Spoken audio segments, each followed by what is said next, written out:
Hey, what's going on guys, Khraze here and welcome back to Marvel's Avengers once more. In this video, let's take a look at some of the weekly gameplay missions and other high-end activities that will make their way in the final game. Of course, we do have this information thanks to a brand new blog post update that has been posted on the official Square Enix website. So let's talk about all of that. If you enjoyed this video at any point, a thumbs up on it would be super awesome, and let's jump right into it. Let's begin with the announcement for Marvel's Avengers War Table event that's going to happen Tuesday, September 1st, as you probably already know, but now we also have the precise hour, which is going to be 10 AM PDT. You can go ahead, convert this into your time zone and set up your clocks because it's going to be quite a wild one. So there's going to be a ton of new information on the weekly gameplay loops, on new mission types, but also on some of the future content that will follow up in the game soon, including that brand new hero that we've been speculating on for quite some time at this point. With that being said and done though, let's talk about these events and other endgame content that will make its way into the game. And let's get started with the events. Some of these gameplay hoops will have more immediate and ongoing impact on how you will play, like for example these events I was talking about. Events are one way we're keeping the Avengers initiative fresh and new. Some events will take place over a week while others will be seasonal. Some will have cosmetics and gear that are only available to earn for a limited amount of time. So pretty much think of this as seasonal events that will provide the loot and gear that can only be found during that season, like how it is in pretty much every other game out there with an online component. But missions in the War Table are going to be dynamic and they will also feature unique content throughout the week. And there's two types of such missions that you can expect throughout the week. First, we have the modified missions. So each week we will designate priority missions and harm challenges that offer up unique rewards for completing them with an assortment of modifiers.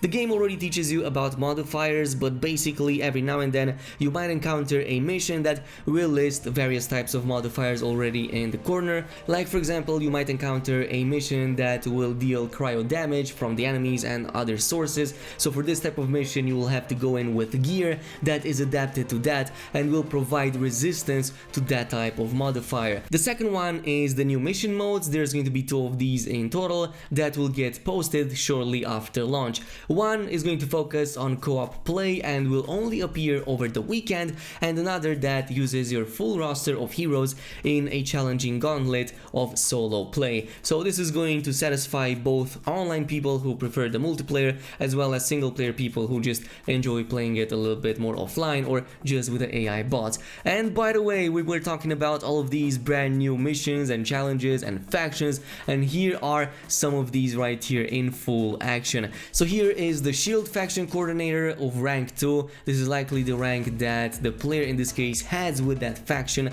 and it provides quite a bit of useful information. The first one is on the daily mission, which is the above and beyond villain sector, and this is going to rotate and change to something else once it expires, apparently the next day, in this case 15 hours and 25 minutes. For the daily mission, it's called above and beyond the villain sector, but this is going to change to something else once it expires and a new day comes in. But then there's also the assignments, and it seems that there's quite a nice number of them in there, but they do seem quite easy to complete for what you're getting for them. So for example, there's this one called Terminate Adaptoids, where you have to defeat 3 Adaptoids, and you also get about 1250 Shield faction XP, as well as that gear resource over there at the bottom. But this is something that you complete anyway, so I guess that you will complete a number of these assignments anyway for as long as you play the game naturally over time. Now these assignments are going to be specific to each of the factions in the game, so they will have their own assignments as well as their own vendors,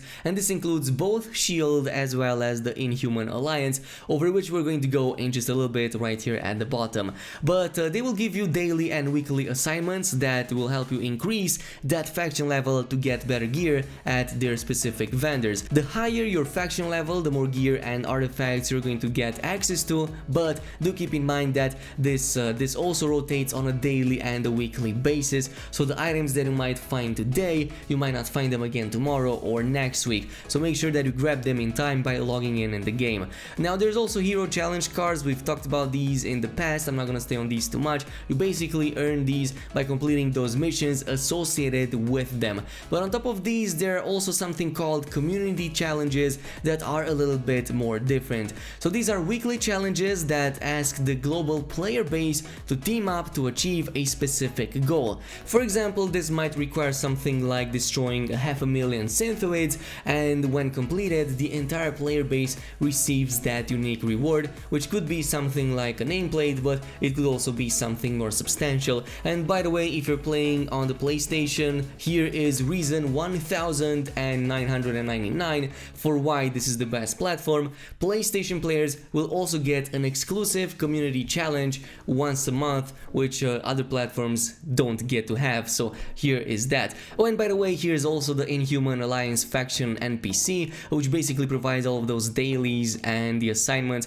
So daily mission Turbulence, which is another villain sector. It seems that all of these are villain sectors, I guess. And there's also the daily assignment, one of which we can see right here, to perform 3 takedowns for 200 Inhuman Alliance faction XP, and again that gear resource, which seems quite important in the end game. But let's talk about vendors, the marketplace, and new content right here in the end. So as you may or may not know, vendors are going to be on a daily and weekly rotation. Especially the in-game gear vendors have an inventory that rotates once per hour, so there is always something unique and fresh to shop for. Cosmetic vendors, on the other hand, have a stock of outfits, emotes, and nameplates that rotate only once per day, though the legendary outfits stick around for a full week, so that you have enough time to go in and actually get these. And by the way, if you were wondering, the marketplace also has a rotation, which is basically again on a weekly basis, so every week you should see some brand new outfits in there for you to purchase.